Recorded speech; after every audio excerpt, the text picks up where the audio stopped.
Καλησπέρα σε όλους.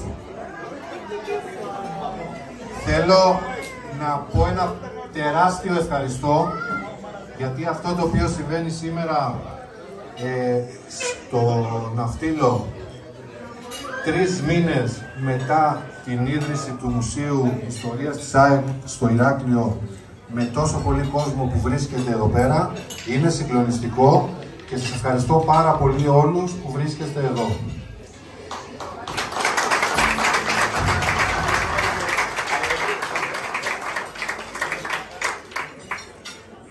Θα ήθελα να ευχαριστήσω ιδιαίτερα τα παιδιά τα οποία βοηθήσανε στην λειτουργία όλου αυτού του τεράστιου εγχειρήματος που κάνουμε, αλλά θα το κάνουμε μετά τη βράβευση ενός ανθρώπου που έχουμε εδώ μαζί μας, ο οποίος σίγουρα αποτελεί την ιστορία, ίσως να είναι, καταρχάς είναι ο παίκτης ο οποίος δεν έχει παίξει σε καμία άλλη ομάδα πλην της ΑΕΚ και έχει τις περισσότερες συμμετοχές σε Ελλάδα και Ευρώπη, νομίζω από όλους τους ποδοσφαιριστές. Είναι αλήθεια, λοιπόν, είναι ο ποδοσφαιριστής με τις περισσότερες συμμετοχές στην ΑΕΚ. Ο Στέλιος ο Μανολάς.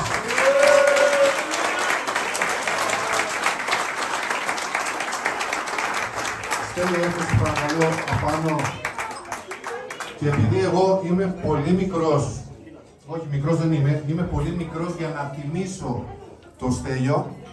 Ο Στέλιος έχει 5 πρωταθλήματα Ελλάδος, 3 κύπελα, 2 Super Cup και το 1 υλικά που έχει γίνει όλο και όλο. Και 1 κύπελο σαν προπονητής.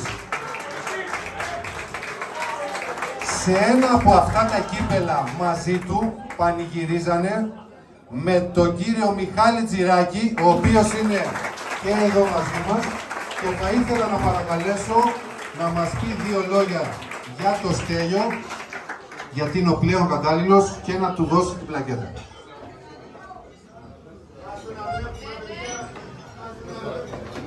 Είναι μεγάλη μου χαρά και τιμή να είμαι εδώ μαζί σας και όλοι μαζί να τιμήσουμε πραγματικά ένα θρύλο του ελληνικού ποδοσφαίρου, τον κορυφαίο Έλληνα αμυντικό όλων των εποχών, όσο τουλάχιστον εγώ γνωρίζω από το 1975 και μετά, και νομίζω στην περίπτωση του Στέλιου του Μανολά τα λόγια είναι πάντοτε φτωχά για να παρουσιάσει κάποιος την καριέρα του. Επειδή με το Στέλιο μας συνδέει μια φιλία πολύχρονη πάνω από 45 χρόνια, απόψε όλοι εσείς πρέπει να ξέρετε ότι δεν τιμάτε ένα θρύλο, ένα κορυφαίο ποδοσφαιριστή, τιμάτε ένα άνθρωπο. Γιατί ο Στέλιος ο Μανολάς με την παρουσία του στο ελληνικό ποδόσφαιρο δίδαξε ήθος, κάτι το οποίο είναι πολύ σπάνιο. Ο Στέλιος είναι ένας ακέραιος άνθρωπος, μια προσωπικότητα ιδιαίτερη, σαν αυτές που δεν υπάρχουν άλλες στον χώρο του ποδοσφαίρου, γιατί όπως ξέρετε πολύ καλά αυτός ο χώρος έχει πολλά πράγματα, αν τον ψάξει καλά, να διαβάσει κανείς. Γι' αυτό λοιπόν λέω και εγώ ότι είναι μεγάλη μου χαρά που όλοι μαζί εμείς απόψε εδώ τιμάμε όχι μόνο τον κορυφαίο αθλητή ποδοσφαιριστή, ένα κορυφαίο άνθρωπο. Και αυτό είναι η μεγάλη τιμή. Και αυτό είναι που πρέπει να μάθει ο κόσμος για το Στέλιο το Μανολά. Ευχαριστώ πολύ, Πρόεδρε.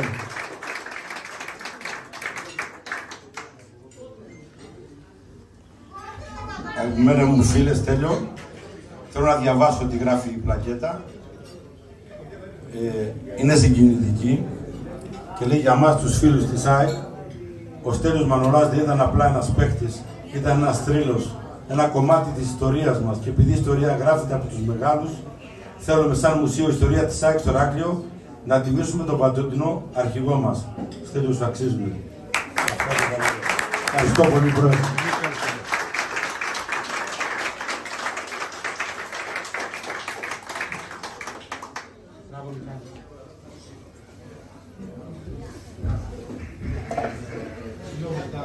Προσπαθώ να μην συγκινηθώ, αλλά δεν θα συγκινηθώ. Θα το προσπαθήσω να το κάνω πιο ευχάριστο το κλίμα, γιατί πραγματικά από την ώρα που πάτησα το πόδι μου στο Ηράκλειο, την αγαπημένη μου Κρήτη, πραγματικά, γιατί και εγώ Ναξιώτης είμαι και έχουμε πολλά κοινά. Από τον πρώτο άνθρωπο που μέχρι τον τελευταίο, μέχρι το πιο μικρό παιδί, πήρα αγάπη.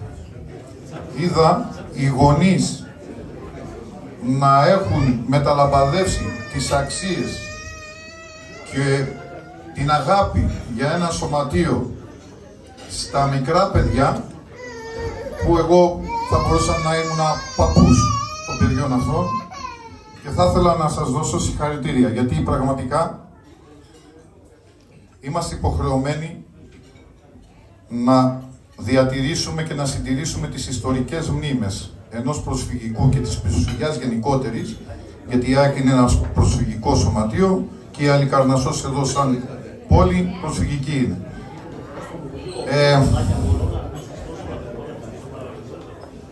Δεν ξέρω αν πρέπει να μιλήσω πολύ. Πρώτη φορά γνωρίζω τον κύριο Τσανακάκη. Μανώλη, σε ευχαριστώ πάρα πολύ. Μου αρέσει πάρα πολύ η ιδέα και εύχομαι, είστε πρωτοπόροι και εύχομαι να την ακολουθήσουν και άλλοι. Δεν είσαστε σύνδεσμος, δεν είσαστε μια παρέα φίλων και κάνετε κάτι πολύ σημαντικό, να μαθαίνετε τις νεότερες γενιές την ιστορία, γιατί ο αθλητισμός είναι και πολιτισμός ταυτόχρονα. Εγώ προσπάθησα να σας φέρω ένα δώρο, αλλά η ομάδα μας είναι σε διακοπές, οι παίκτες μας. Ήθελα να φέρω μια μπάλα με τις υπογραφές των παικτών. Αλλά εδώ είδα κάτι καταπληκτικό που δεν το έχω δει ποτέ. Είδα τις φανέλες μου που έπαιζα, τις οποίες εγώ δεν τις έχω. Την τελευταία μου φανέλα την έβγαλα σε δημοπρασία πέρυσι, πρόπερσι, για να βοηθήσουμε ένα συνάδελφό μας που του κάει και το σπίτι. Και στις δημοπρασίες, δυστυχώς, ανακάλυψα το γιο μου να προσπαθεί να αγοράσει με 7 και 8.000 τη φανέλα, γιατί μου λέει, πατέρα, δεν μας έχεις αφήσει τίποτα. Σήμερα που θα δουν αυτή την εκδήλωση, που έχει τη φανέλα που έπαιξα με το παιχνίδι με τον Ολυμπιακό, που βγάλαμε τον γκολ και πήραμε το πρωτάθλημα, που έχει φανέλες της εθνικής ομάδος που έπαιξα με τη Ρωσία και προκριθήκαμε στα τελικά του παγκοσμίου κυπέλου. Αυτά τα πράγματα εγώ, παρότι γυρνάω σε εκδηλώσεις σε όλη την Ελλάδα, δεν τα έχω δει. Σας αξίζουν συγχαρητήρια. Θα ήθελα να ευχαριστήσω πάρα πολύ για την πρόσκληση, για την υποδοχή, για τη φιλοξενία. Περνάω υπέροχα, γιατί πάνω απ' όλα νιώθω ότι πραγματικά, και δεν συμβαίνουν σε όλες τις εκδηλώσεις, γίνονται για να γίνονται, νιώθω ότι είμαστε μια οικογένεια όλοι. Είμαι πολύ ευτυχής γι' αυτό. Όμως, δεν μπορώ να μην πω και δύο λόγια για έναν άνθρωπο που έβγαλε η Κρήτη, που για μένα είναι παράδειγμα. Ο Μιχάλης ο Τζιράκης φαίνεται μικρότερος, αλλά είναι μεγαλύτερος από μένα. Με περνάει 5 χρόνια, Λοιπόν, ήταν η μεγαλύτερη μεταγραφή της Ελλάδας όταν ήρθε στο 80. Εγώ ήμουνα στο πρώτο επαγγελματικό χρόνο. Και αμέσως με τον αείμνηστο Δημήτρη Παπαδόπουλο, του μεγάλου όφη τότε, δυστυχώς έφυγε από τη ζωή, κάναμε παρέα. Είμαστε κάθε μέρα σχεδόν μαζί και από τότε δεν έχουμε χωρίσει. Ο Μιχάλης, που είναι πολύ πολύ άσχολος, πάντα θα βρει ένα τηλέφωνο να πάρει να μου πει «Σ' αγαπάω». Δεν ξέρω γιατί έχουμε κολλήσει έτσι. Μέχρι και τον αρχιτέκτονά του μου έδωσε, ο οποίος είναι ΑΕΚ. Αν δεν είναι ΑΕΚ, δεν τον παίρνουμε. Και ο φίλος του που ήρθε, τον έχω και εγώ αρχιτέκτονα στην Αθήνα. Λοιπόν, ο Σταύρος, ο οποίος είναι και αυτός πολύ έκτης. Από το Μιχάλη, ο οποίος ήταν η μεγαλύτερη μεταγραφή εκείνης της εποχής, παίζαμε και τις ίδιες θέσεις, γιατί στην αρχή έπαιζα δεξί μπακ, όσοι θυμάστε, και ο Μιχάλης το ίδιο, και center back. Αλλάζαμε. Και φτάσαμε στην πρώτη μεγάλη επιτυχία, αυτό που θεωρήθηκε πέτρινα χρόνια, μετά την εποχή Μπάρλου του 78, το 82-83, να κερδίσουμε το μεγάλο ΠΑΟΚ τότε του Μπούδα και να πάρουμε το κύπελλο. Από τον Μιχάλη λοιπόν, ο οποίος με έβλεπε σαν φίλο του, με έβλεπε σαν συμπέκτη του, με έβλεπε σαν ένα ποδοσφαιριστή νέο που είχε διάθεση να μάθει και να παίξει, πήρα πάρα πολλά. Αλλά για να μην ανταλλάσσουμε ευχολόγια, όμως δεν μπορώ να πω ότι ο Μιχάλης είναι ένας άνθρωπος με κεφαλαίο. Ό,τι του έχω ζητήσει να βοηθήσει μόνο βοηθάει. Μόνο βοηθάει. Δεν παίρνει. Ο Μιχάλης είναι άξιος σαν άνθρωπος, είναι άξιος σαν οικογενειάρχης, είναι και άξιος ως επιχειρηματίας. Είναι ένα καμάρι της Κρήτης και χαίρομαι και σε ευχαριστώ που είμαι φίλος σου.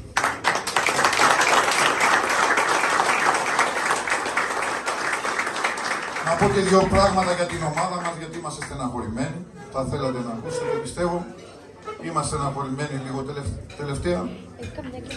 Και επειδή μεγαλώνουμε και δυστυχώς μας αφήνουν, Σεραφίδης, ο οποίος ήταν ο πατέρας μου και δάσκαλός μου, πρώτος μου προπονητής, έφυγε. Ο Μίμης, ο οποίος με έμαθε πώς να δένω τα κορδόνια μου, έφυγε. Ο Νεστορίδης που είχα προπονητή, έφυγε. Ο Σταματιάδης το ίδιο. Σιγά σιγά δεν ξέρω τι γίνεται. Με καλούν συνέχεια σε συγκεντρώσεις και φοβάμαι. Μετά το Θωμά είμαι εγώ. Λοιπόν, και προσέχω. Λοιπόν, η ομάδα μας μετά από 2 υπέροχα χρόνια και να τύχει στα 100 χρόνια που χτίσαμε και το γήπεδό μας, το ναό, που είναι το ωραιότερο γήπεδο του κόσμου. Έχω γυρίσει όλα τα γήπεδα του κόσμου. Τέτοια ζεστασιά δεν υπάρχει.